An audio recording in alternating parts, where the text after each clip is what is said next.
I've never told anyone this, not my therapist, not my family, not any of the nurses I work with who might actually understand, but I can't keep it inside anymore because it's getting worse. And I think it followed me home. Back to my apartment, back to my life. My name is Diana Reyes. I'm 31 years old. I've been an ER nurse at Presbyterian Hospital in Manhattan for 7 years. Night shift, 11 p.m. to 7 a.m. The hours when most people are sleeping and the city shows you what it really looks like underneath. This is the shift nobody wants. The shift where the bars close and the accidents happen and the people who've been holding it together all day finally break. The shift where you see humanity at its worst and at its most vulnerable. I chose this shift because I couldn't handle the families. Day shift means visitors, means parents crying in waiting rooms, means children asking when mommy or daddy will wake up. Night shift is just you and the patients and the endless parade of damage that comes through the doors. It's easier that way. Or it was, until November 14th. I've seen things in that emergency room that would break most people. Gunshot wounds, overdoses. The aftermath of accidents so brutal I had to step outside just to remember how to breathe. Car wrecks where we already knew before the ambulance arrived. Stabbings that turned out to be domestic disputes gone wrong. Kids brought in by parents who'd waited too long to call for help. The ER at night is where you see what humanity looks like when nobody's watching. When the masks come off. When the truth comes out. I thought I understood what horror looked like. I was wrong. Because the things that happen inside the hospital, those have explanations. Those have causes and effects and medical terminology that makes them feel manageable. What happened in the parking garage? What's still happening? There's no explanation for that. Not in any medical textbook I've ever read. Not in any training I've ever received. Not in any rational framework that makes sense of the world. Some things exist outside of explanation. Some things just are. And once you see them, you can never unsee them. It started on a Tuesday in November.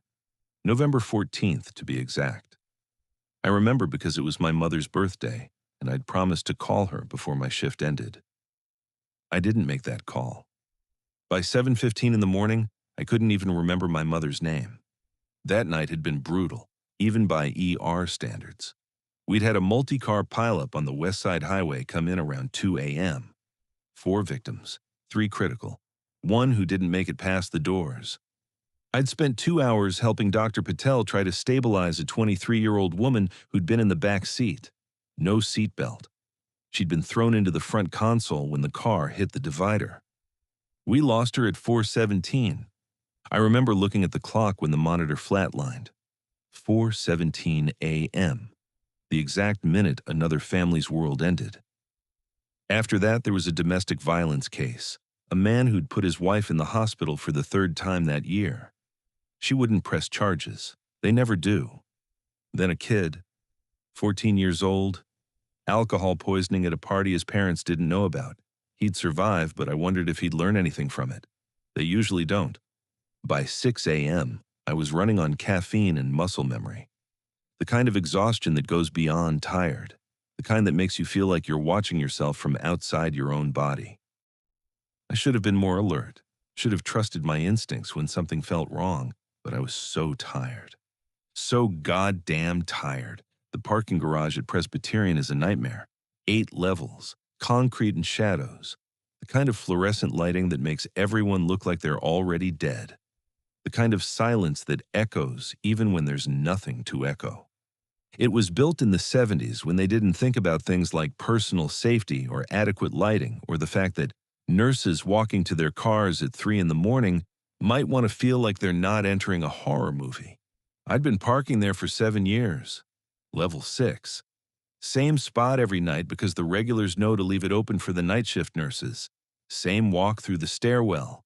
Same flickering light on level 4 that management has never bothered to fix. I knew that garage better than I knew my own apartment. Every crack in the concrete, every flickering light, every shadow that always looked wrong but never actually was. I thought I knew what normal looked like in that place. But here's the thing about normal. Normal only exists until it doesn't. Normal is just what happens when nothing goes wrong. And on November 14th, everything went wrong. But here's the part that still keeps me up at night. That morning, November 14th, I walked out of the hospital at 7:12 a.m. The sun was just coming up. That thin gray light that makes Manhattan look like a photograph of itself. I should have felt safe. Daylight, other staff members walking to their cars, security cameras on every level. But the moment I stepped into the stairwell, I felt it. Something was wrong. It's hard to describe what wrong feels like. Not a sound, not a sight, not anything I could point to and say, there, that's the problem. Just a feeling, like the air was too thick, like I was being watched by something I couldn't see, like the space between me and my car had somehow gotten longer. I told myself I was tired. 12 hours of trauma and blood and people dying in front of me. Of course I felt wrong. Of course my brain was playing tricks. We'd lost a patient that night, a young woman, car accident. She'd been stable when she came in, and then suddenly she wasn't. I can still see her face, still hear the monitors flatline, still remember the exact moment we knew we weren't going to save her. So of course I felt wrong. Of course the world seemed darker than usual. Of course my brain was looking for threats that didn't exist. I kept walking. Level 2, Level 3, Level 4. The stairwell echoed with my footsteps. Just my footsteps. No one else climbing with me. The fluorescent lights buzzed overhead. That particular frequency that burrows into your skull after a 12-hour shift. The walls were the same institutional gray they'd been since the 70s. Scuff marks from decades of tired healthcare workers dragging themselves up and down. I passed a window on the Level 3 landing, looked out at the city waking up, saw the first delivery trucks making their rounds, saw a jogger in the park across the street, oblivious to the fact that someone had died in this building less than 3 hours ago. Life goes on. That's what they teach you in nursing school. Life goes on, and you have to go on with it, or the job will destroy you. I kept climbing. Level 4, the flickering light. It had been doing that for at least 3 years. Every time I passed it, I thought about putting in a maintenance request. Every time, I forgot by the time I reached my car. But that morning, the light wasn't just flickering. It was strobing. Fast, irregular bursts that made the shadows jump and dance like something alive. I stopped, watched the light spasm above me, and that's when I noticed the echoes were wrong. I stopped on the landing between 4 and 5. Listened. My footsteps had stopped, but the echoes hadn't. They continued for another 3 steps, 4 steps, 5. The exact rhythm of my walk, the exact weight of my feet, the exact slight scuff on the left foot where my sneaker was wearing thin. Someone was walking above me, someone who walked exactly like me. I held my breath. The footsteps above me stopped too, like whoever was making them had heard me stop, had heard me listening, had stopped to listen too. We stood there in silence, me on the landing between 4 and 5. Her, it, whatever it was, somewhere above. Both of us waiting, both of us listening, both of us afraid. I don't know how to explain what I heard. It was my footsteps, exactly my footsteps, the same rhythm, the same weight, the same slight scuff on the left foot where my sneaker was wearing thin. But they were coming from above me, from Level 6, from where my car was parked. Something was walking to my car, something that sounded exactly like me. I should have gone back down, should have found security, called someone, done anything except what I actually did. But I was tired and angry and convinced that my exhausted brain was manufacturing problems that didn't exist. So I kept climbing. Level 5, Level 6. I pushed open the door to the parking level, and I saw her. She was standing next to my car. A woman, my height, my build, wearing scrubs that looked exactly like mine. Her back was to me. But she was doing something with the driver's side door, touching it, running her fingers along the handle like she was trying to figure out how it worked, like she'd never seen a car door before but was learning, studying, memorizing. I watched her for what felt like minutes, but was probably only seconds. Her movements were wrong, too smooth, too deliberate, like she was performing a task she'd practiced but didn't quite understand. When she moved her hand, the motion was fluid in a way human movements aren't. No micro adjustments, no hesitation, just one continuous flow from position to position, like watching something that had learned to imitate humanity from a distance but had never actually been human. "Hey," I called out, "that's my car." My voice echoed off the concrete, bounced between the pillars and the low ceiling. She stopped. Her hand froze on the door handle. And then, slowly, she turned around. It was my face, my exact face. The same tired eyes, the same ponytail coming loose after a long shift, the same small scar on my chin from when I fell off my bike at 12. But her expression was wrong, not quite human. Like someone had studied photographs of human emotions, but never actually felt one. She smiled at me, and her smile had too many teeth. Not obviously too many, not in a way I could count. Just wrong. Like her mouth went too far back, like there were rows where there should have been gaps. She didn't speak, didn't move, just stood there with my face and my scrubs and that smile that made every instinct in my body scream at me to run. And then she tilted her head. The way I tilt my head when I'm listening to a patient describe their symptoms, the exact angle, the exact movement. She'd been watching me for a long time, learning me, and now she was showing me what she'd learned. I don't remember running. Don't remember the stairwell or the lobby or the security guard who found me hyperventilating by the exit. I just remember the cold, this deep bone-level cold that settled into me the moment I saw that smile. Like something had reached inside me and taken a piece that I'd never get back. I made the security guard check the cameras. He thought I was crazy. I could see it in his eyes. Another nurse who'd worked too many night shifts and finally snapped. But he checked anyway. The footage showed me entering the stairwell at 7:12. It showed me climbing the stairs alone. It showed me pushing open the door to level 6. And then, static. For exactly 37 seconds, the camera on level 6 showed nothing but static. When the image came back, I was running toward the stairwell. Alone, no woman in scrubs, no doppelganger, no evidence that anyone else had been there at all. But I know what I saw, and I know what I felt when I looked into those eyes that were my eyes but weren't my eyes at all. I called in sick for 3 days, told myself I'd had a breakdown, hallucination from exhaustion, something that could be explained by science and medicine and the rational world I'd built my career around. I even made an appointment with a psychiatrist, told him about the figure in the parking garage, about the face that looked like mine, about the smile with too many teeth. He nodded sympathetically, asked about my stress levels, my sleep schedule, my caffeine intake, prescribed me something to help me sleep, told me that the brain does strange things under extreme stress. I wanted to believe him. I really did. But when I went back to work, when I walked to level 6 at 2 in the morning to grab my jacket from the car, I saw the handprints. On my driver's side window, handprints from the inside. Like someone had been sitting in my locked car, pressing their palms against the glass, trying to get out. Handprints that matched my hands exactly. I had them analyzed, called in a favor from a friend who works in forensics. She compared the prints to my official hospital ID records. Perfect match. But I hadn't been inside that car, hadn't touched that window from the inside, hadn't pressed my palms against the glass like someone desperate to get out. Which meant something else had.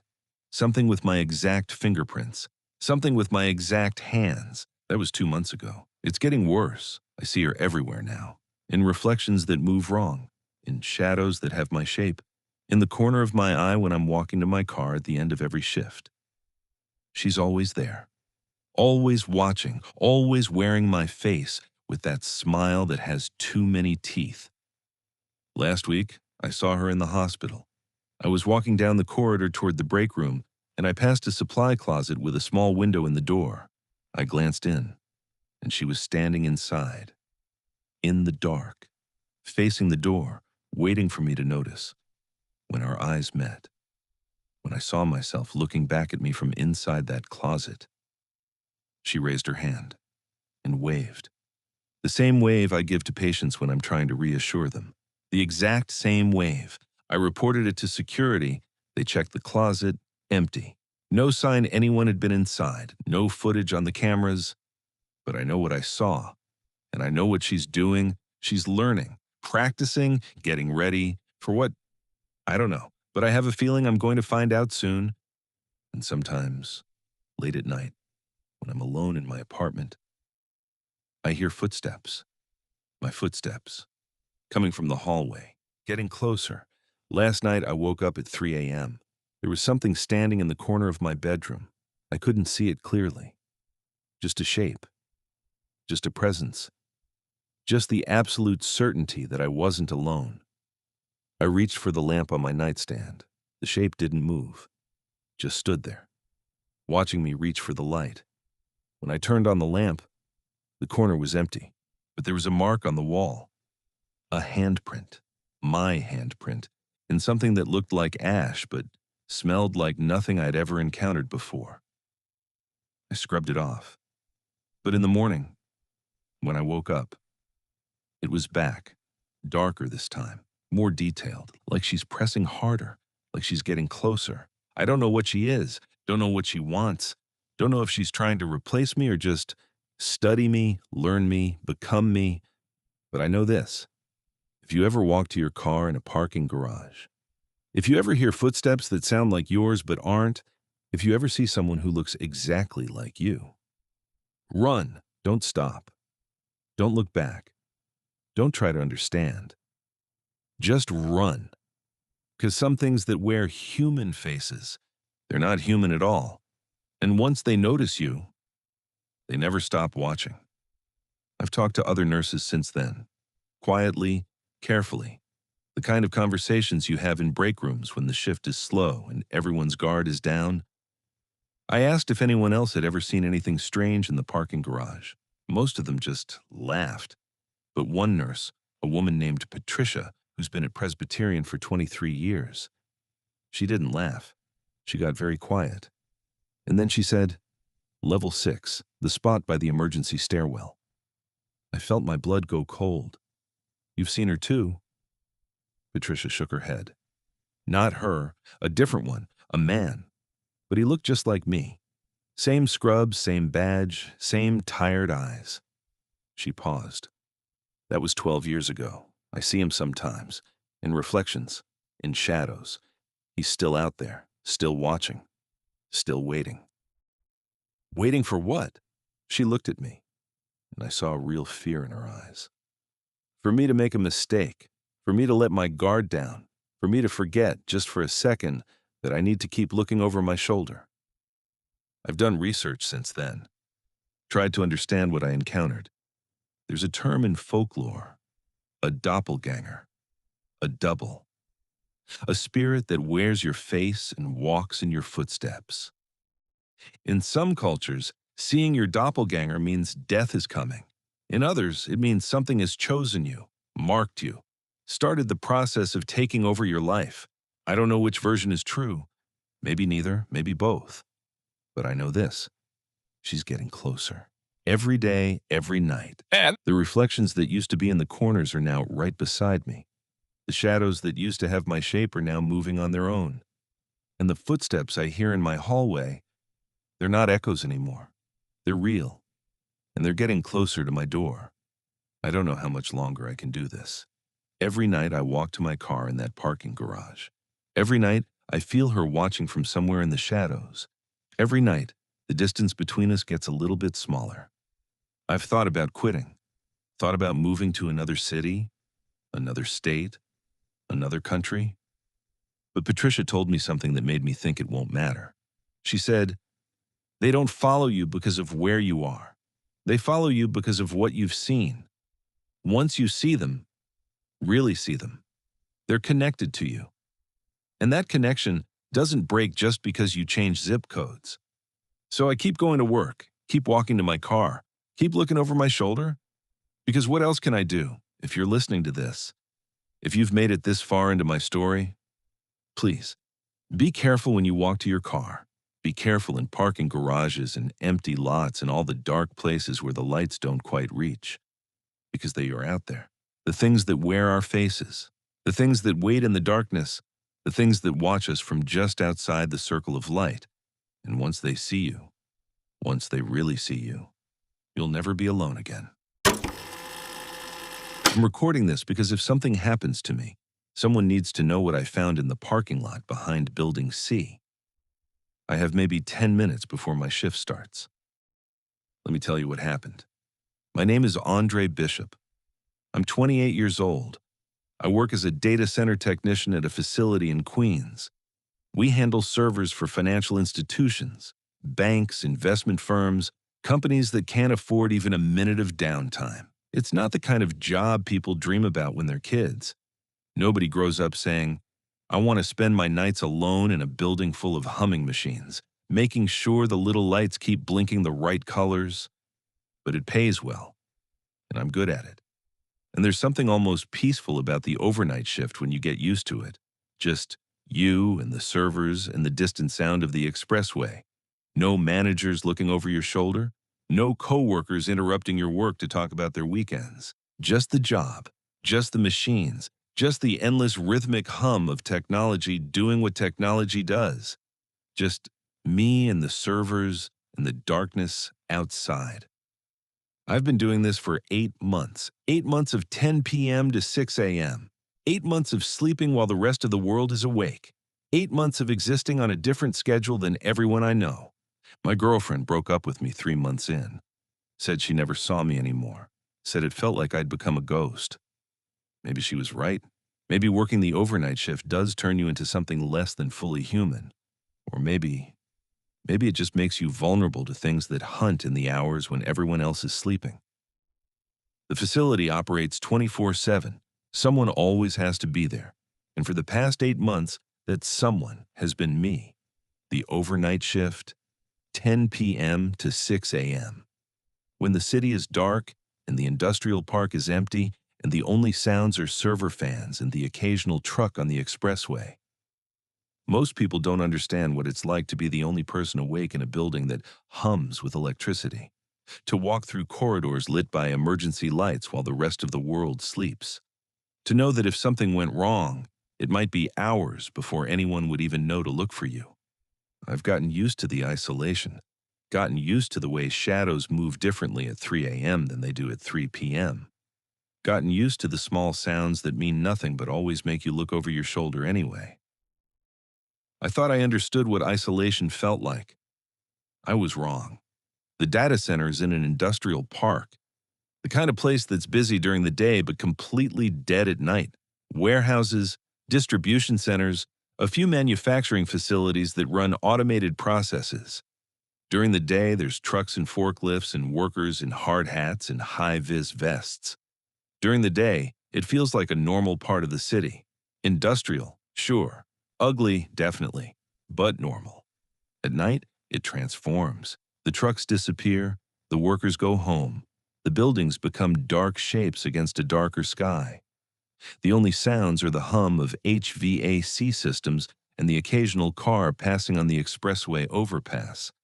It's like the entire neighborhood dies when the sun goes down, and I'm the only thing left alive. Building C is at the back of the park. The parking lot behind it is poorly lit. 3 security lights, 2 of which have been burned out for months. I've complained to management at least a dozen times, written emails, filed formal requests, even mentioned it in my performance review when they asked if there was anything they could do to improve my working conditions. They say they'll fix it. They always say they'll fix it. But nothing ever changes. So every night I park in the one spot that's actually illuminated, the spot closest to the back entrance, the spot under the only working light. It's not much, but it's something. Or at least, I thought it was enough, before November 29th. Before I saw what was waiting in the darkness. November 29th, I parked in my usual spot, the one closest to the back entrance, the one under the only working light. It was cold that night. The kind of cold that makes your breath visible and your fingers stiff.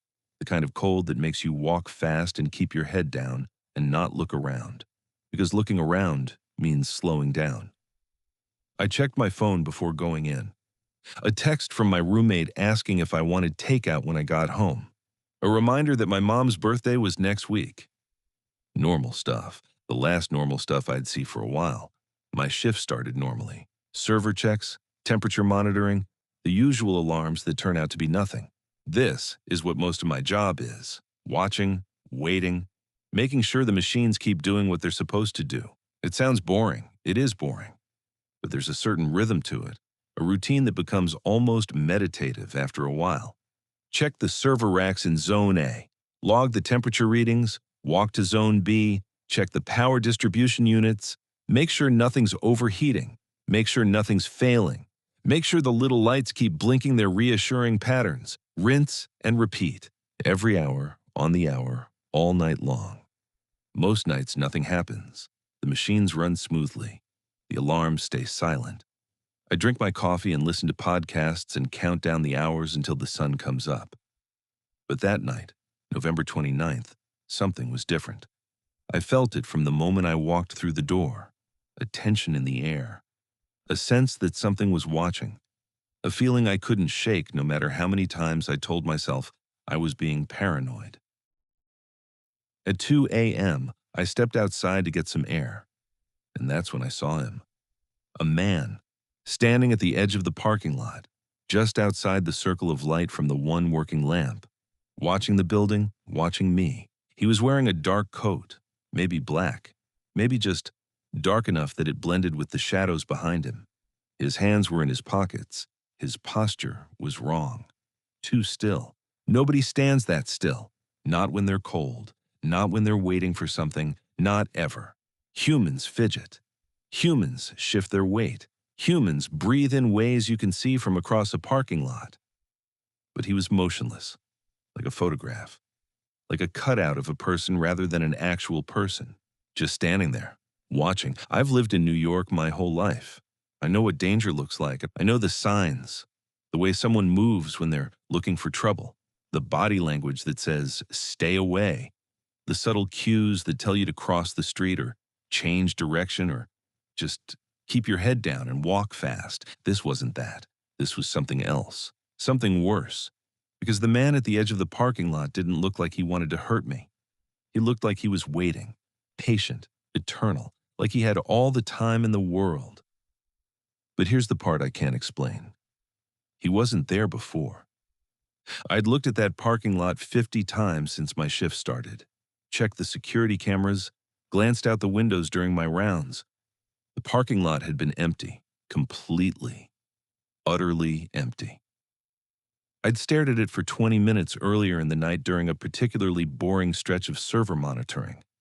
Nothing, not a single person, not a single car besides mine, not even a stray cat or a piece of blowing trash. And now there was a man standing in the darkness like he'd always been there, like he'd materialized out of thin air, like he'd been waiting for exactly the right moment to appear, like he'd been waiting for me to notice. I went back inside, locked the door, checked the cameras. Nothing. The cameras showed an empty parking lot. No man, no movement, no evidence that anyone had been there at all. But when I looked out the window, he was still there. Closer now, standing right at the edge of the light. I called my supervisor. No answer. I called security. Voicemail. I called 911.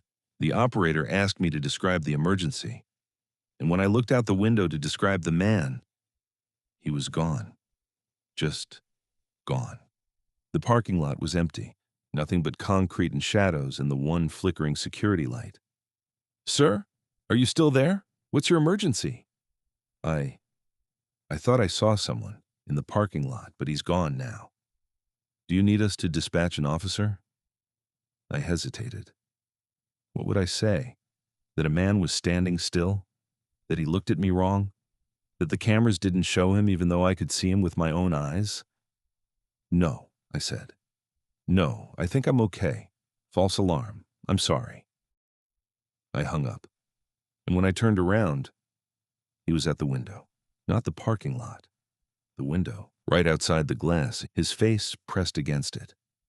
His eyes weren't right. Too wide. too dark, like holes in his face rather than actual eyes. And he was smiling, a smile that went too far across his face, a smile that showed teeth that were too long, too sharp, too many. I stumbled backward, hit a server rack. The alarm went off, the heat sensor triggered by my body blocking the airflow. And when I looked back at the window, he was gone. I told myself I'd imagined it. Fatigue, isolation. The way your brain starts playing tricks when you spend too many nights alone in a building full of humming machines. I went back to work, but at 4 a.m., there was a knock on the back door. I didn't answer. The back door has a camera. I pulled up the feed on my phone. Nothing. The parking lot was empty, just concrete and shadows and the one working light. But the knocking continued. Slow, deliberate, patient. 3 knocks, pause. 3 knocks, pause. Like someone was following a pattern, like someone was trying to communicate. Like whoever was out there knew I was inside, knew I could hear them, knew I was too afraid to answer. I called my supervisor again. This time, he answered. Andre, it's 4 in the morning. What's wrong? There's someone at the back door, knocking, but the cameras don't show anyone. A long pause. Did you say the cameras don't show anyone?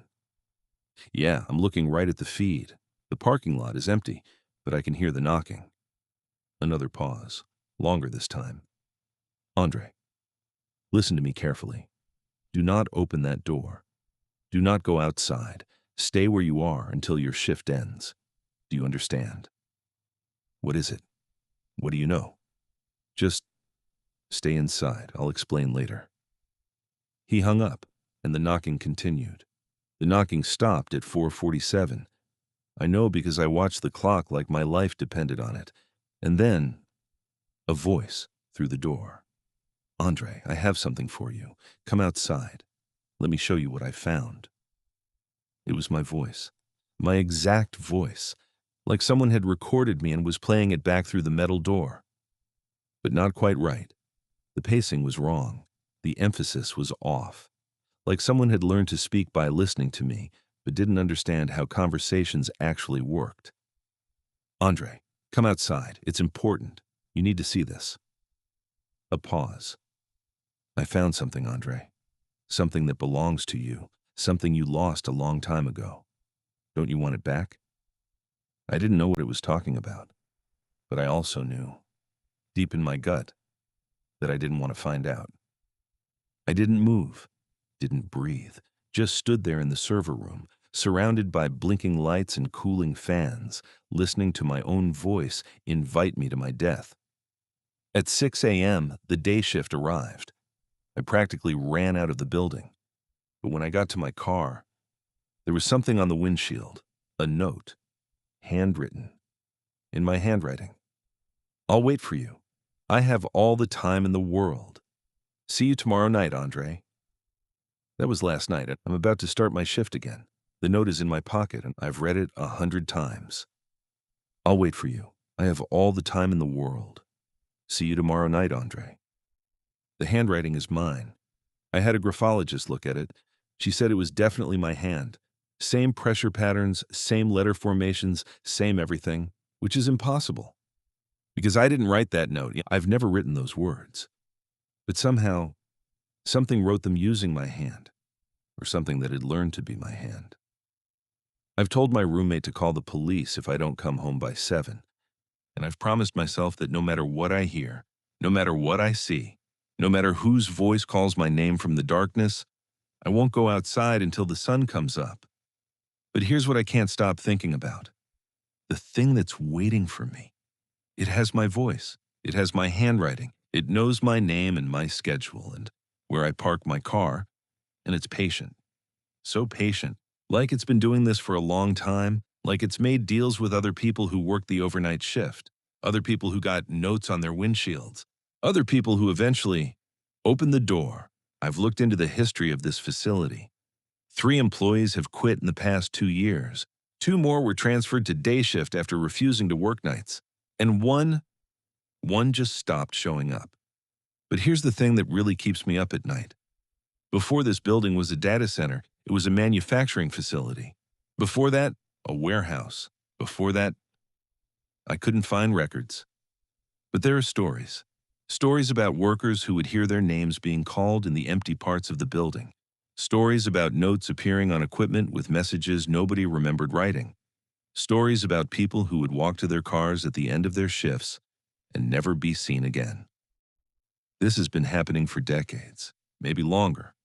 Whatever's out there, it was here before the data center, before the manufacturing facility, before any of the buildings that stand here now. It's part of this place, and it's hungry, and one just stopped showing up. His car was found in the parking lot behind Building C, engine running, door open, phone on the seat, no sign of him, no explanation, just gone. I looked up his name. Thomas Riley, 23 years old. Started working here 6 months before he disappeared. His mother filed a missing persons report. The police investigated. They found nothing. No evidence of foul play, no witnesses, no answers. Just an empty car with the engine running and a note on the dashboard. A note that said, "I had to go. It's not so bad on the other side. It keeps its promises." In Thomas Riley's handwriting, the same way my note was in my handwriting. Whatever's out there, whatever's waiting for me in the darkness, it's been here a long time, and it's not going anywhere. My supervisor finally called me back. The day after that first night, the day after the knocking and the voice and the note on my windshield. "Andre," he said, "we need to talk about Building C." "Yeah, we do. What the hell's going on out there?" A long pause. "There's a reason we have trouble keeping overnight staff. There's a reason the pay is so good. There's a reason we don't ask too many questions when people request transfers to day shift." "What reason?" Another pause. "Something lives in that industrial park. Something old. Something that was here before the buildings, before the roads, before any of this." "That's insane." "Is it? You've seen it. You've heard it. You know I'm not making this up." I didn't say anything because he was right. "The thing is," he continued, "it doesn't hurt people, not directly. It just offers them things. Deals, bargains.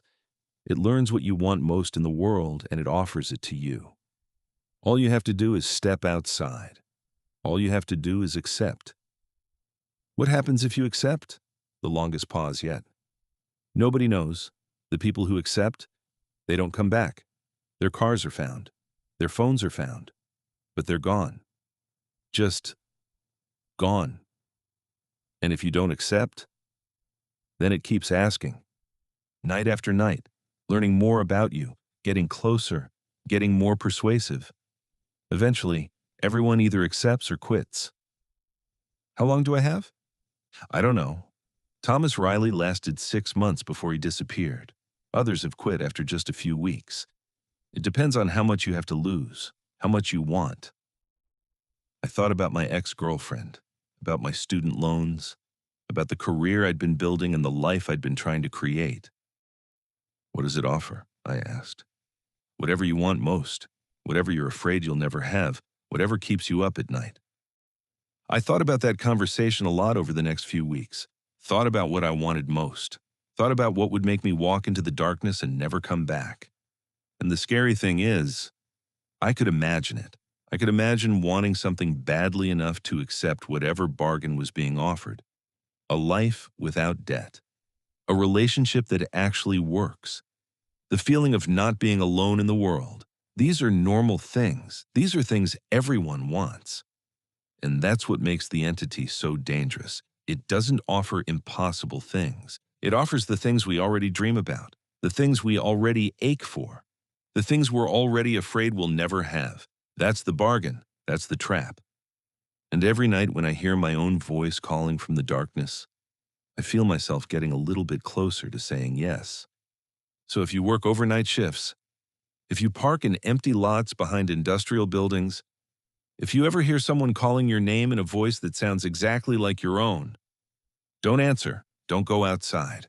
And whatever you do, don't make any deals, because some bargains cost more than you can imagine. And some debts can never be paid, no matter how good the offer sounds. No matter how much you want what they're offering, no matter how tired you are of struggling alone, some prices aren't worth paying. And some doors, once you walk through them, you can never walk back. I'm going to end this recording now. My shift starts in 5 minutes. I've texted my roommate, told my mom I love her, left a copy of this recording on a server that will auto-upload if I don't check in by morning. I've done everything I can think of to protect myself. But I don't know if it will be enough. Because the thing in the parking lot, it's patient, it's persistent, and it knows exactly what I want. Whatever happens tonight, at least someone will know. At least someone will understand. And maybe, just maybe, my story will warn someone else before they make the same mistake I made, before they work the overnight shift alone in a building where something ancient waits outside, before they investigate the sounds in the parking lot instead of getting in their car and driving away, before they answer the door when their own voice calls their name from the darkness. Stay safe out there and watch your back when you walk to your car. Wait, there's a sound at the back door. Not knocking this time, scratching, like fingernails on metal. And a voice, my voice. Andre, it's time. I've been so patient. I've waited so long. Open the door, Andre. Let me show you what's on the other side. I'm not going to answer. I'm not going to... The scratching is getting louder, and the voice is changing. It's not just my voice anymore. It's my mother's voice, my ex-girlfriend's voice, voices of people I haven't spoken to in years, all of them saying the same thing. Andre, come outside. Let us show you what's waiting for you. I'm not going to open the door. I found something I wasn't supposed to find, and now I think it found me. My name is Marcus Webb. I'm 43 years old. I've been a public defender in Brooklyn for 15 years. I represent people who can't afford lawyers, which means I represent people who've done things most of society would rather forget exist. It's not a glamorous job. No corner offices, no six-figure bonuses, no fancy dinners with clients who can actually pay their bills. Instead, I get courthouse coffee that tastes like motor oil. I get stacks of case files that never seem to get smaller. I get clients who lie to me, who curse at me, who sometimes threaten me when I can't get them the outcome they want. And I get to go home every night knowing that, despite everything, I'm doing something that matters. Because the system only works if everyone has a voice, even the guilty ones, especially the guilty ones. That's the foundation of justice. That's what separates us from chaos. That's what I believe. That's what keeps me going. That's what made me walk into that parking lot when I heard a voice calling my name from the darkness. I've sat across from murderers, rapists, people who've committed acts so terrible I had to learn how to lock certain parts of my brain just to do my job. I've looked into the eyes of men who killed their children and felt nothing, heard confessions that would make horror movies seem tame, read police reports that gave me nightmares for weeks. But I've also seen innocent people wrongly accused, seen the system fail people who trusted it, seen what happens when someone falls through the cracks. That's why I do this job. Because everyone deserves a defense, even the guilty ones, especially the guilty ones. Because if we don't protect their rights, we don't protect anyone's. I thought I understood evil. I thought I knew what it looked like when something dark lived inside a person. I was wrong. Because what I found in that parking lot, what found me, it wasn't human evil. It was something else entirely, something ancient, something that existed before humans had words for evil, something that had been waiting in that dark corner for someone to come close enough to touch. It was January 9th, a Thursday. I'd been in court until almost 10 p.m. A murder case. My client was guilty. They usually are. But everyone deserves a defense. That's what I tell myself to sleep at night. This particular case had been brutal. A domestic dispute that turned fatal. A husband who couldn't control his rage. A wife who never saw it coming. I'd spent the whole day looking at crime scene photos, autopsy reports, the kind of evidence that makes you wonder how human beings can do such terrible things to each other. And now it was 10 p.m. and I was exhausted, and the only thing I wanted was to get to my car and drive home and try to forget what I'd seen. The courthouse parking lot was almost empty when I finally walked out. Just my car and two others. A security light that buzzed and flickered, the distant sound of traffic on Atlantic Avenue, January in Brooklyn, that particular cold that seeps through your coat and settles in your bones. The kind of cold that makes you walk fast with your head down. The kind of cold that makes you not want to stop for anything. I should have gone straight to my car. Should have gotten in, started the engine, driven home to my empty apartment and my half-finished bottle of scotch and the pile of case files waiting for me on the kitchen table. But something made me stop. A sound from the dark corner. At first, I thought it was the wind, or a stray cat, or one of the homeless people who sometimes shelter in the alcoves around the courthouse. New York is full of sounds, car horns, sirens, people yelling, the constant, endless rhythm of a city that never stops moving. You learn to filter them out, learn to distinguish between sounds that matter and sounds that don't. But this sound was different. It was my name, said in a voice I recognized, said in a voice that couldn't possibly be there. Then I heard it clearly. My name. Marcus. I stopped walking.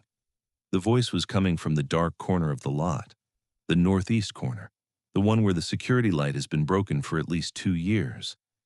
I should explain something about that corner. It's old, built in the 60s when they didn't think about security the way we do now. Back then, they figured streetlights were enough. Back then, they didn't know about cameras and emergency call boxes and the 100 small ways we've learned to make ourselves feel safe in the dark. The lot hasn't been updated since. Budget constraints, bureaucratic red tape, the usual reasons that things don't get fixed in government buildings. People avoid that corner, not consciously, not because anyone's told them to, just instinct. Just that feeling you get when you're near a place where the darkness is a little too dark. I usually park far away from that corner. But that night, January 9th, I was running late.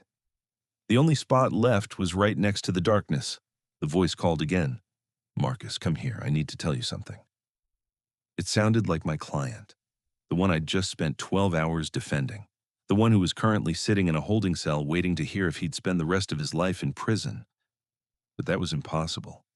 He was locked up, guarded, miles away from this parking lot. So why did his voice sound like it was coming from 10 feet away?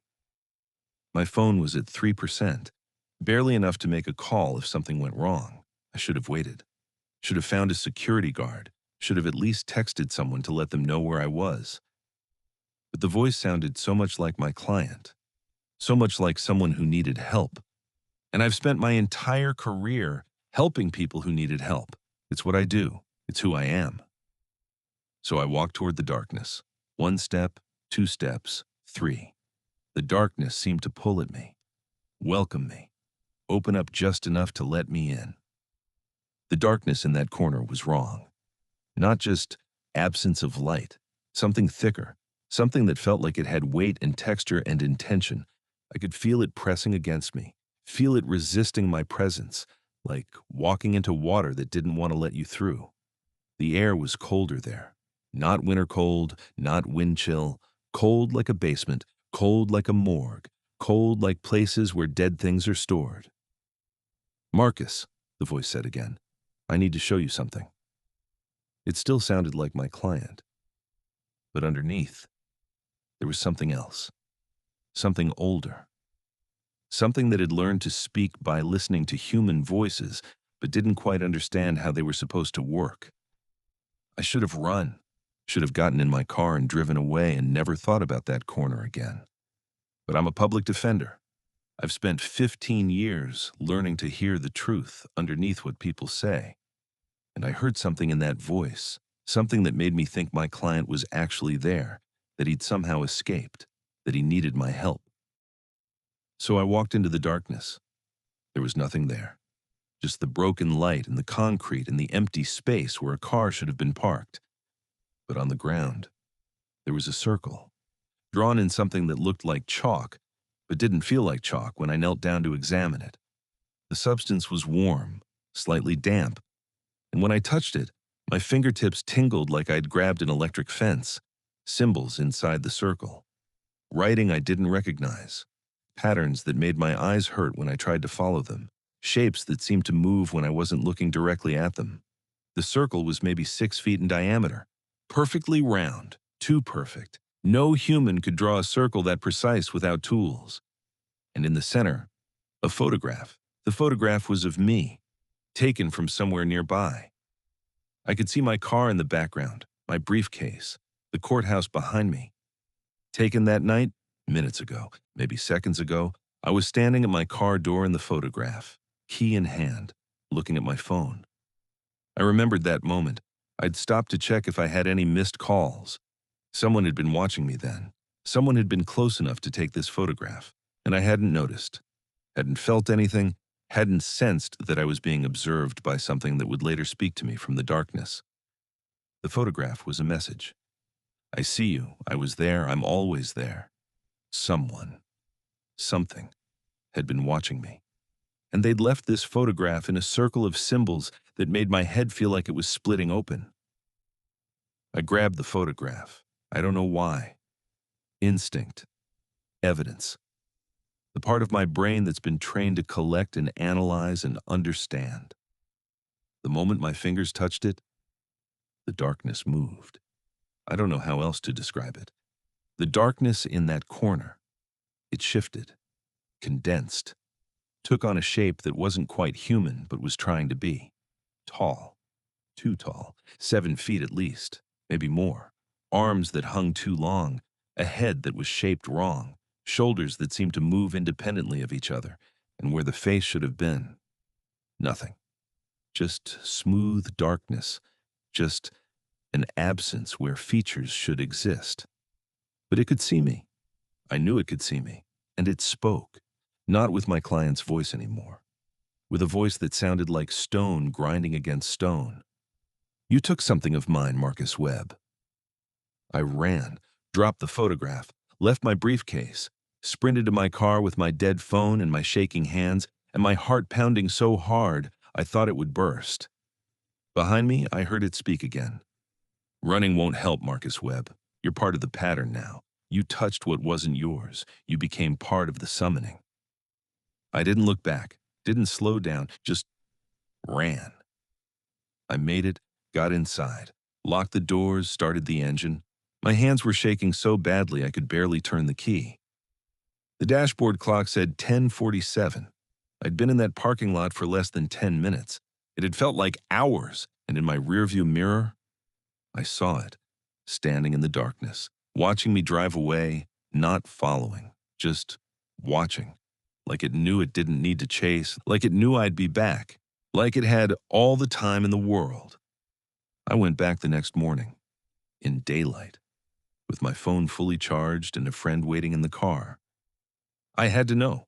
I had to see if the circle was still there, if the symbols were real, if any of what I'd experienced was more than just a hallucination.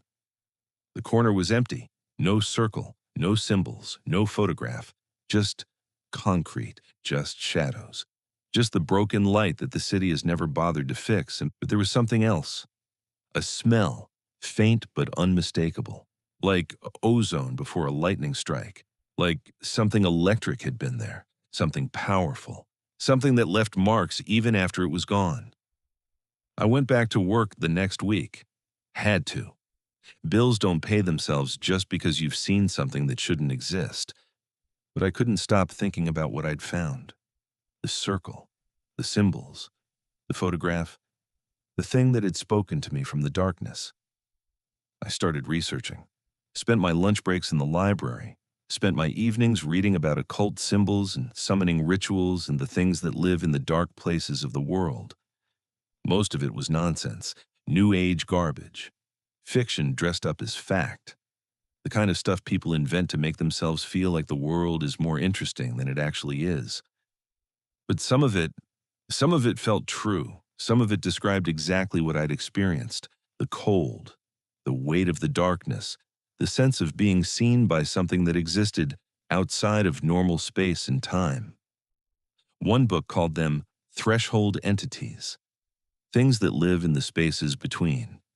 in doorways and shadows and corners where the light doesn't quite reach. They can't enter our world fully. But they can reach out, they can touch us, they can mark us, and once they do, we become part of their pattern, part of their plan. And there's no way to break free. That was 3 weeks ago. I haven't parked in that lot since. But it doesn't matter, because I see the symbols now, everywhere, on sidewalks, on buildings, on the walls of my apartment when I wake up in the middle of the night, chalked on subway platforms, scratched into park benches, drawn in condensation on bus windows. The same symbols from that circle, the same patterns that make my head hurt. Someone is drawing them all over the city. Someone is preparing something, summoning something, and whatever I interrupted in that parking lot, whatever I touched when I picked up that photograph, it knows my name now. It's been watching me, following me, waiting for me to make another mistake. And sooner or later, I'm going to have to walk to my car again. And when I do, I have a feeling it won't be waiting in the dark anymore. I have a feeling it will be standing right next to my car, waiting for me to finish what I started. If you ever find strange symbols drawn on concrete, if you ever hear a voice calling your name from the darkness, if you ever find something that feels like it was left there specifically for you, leave it alone. Don't touch it. Don't investigate. Don't try to understand. Some things are better left undiscovered. Because once you see them, you can't unsee them. And once they see you, they don't stop looking. And some discoveries change you forever, in ways you can't predict, in ways you can't control, in ways that make you wonder if you're still the same person you were before you saw what you saw. I know, I'm changing. I can feel it. Every day, a little bit more. Every night, a little bit closer to becoming something else entirely. And I don't know what I'm becoming. Last week, I found myself drawing the symbols. I wasn't conscious of doing it. I was sitting in court waiting for a hearing to begin, and when I looked down at my notepad, the symbols were there, covering the page in my own handwriting. I don't remember drawing them. I don't even remember picking up the pen. But there they were. The same patterns I'd seen in that parking lot, the same shapes that make my head hurt when I look at them too long. I tore out the page, crumpled it up, threw it in the trash. But in my apartment that night, I found more.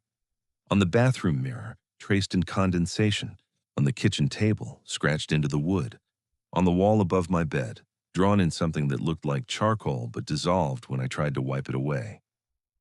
I'm becoming part of it. Whatever I touched in that parking lot, whatever I interrupted, it's changing me.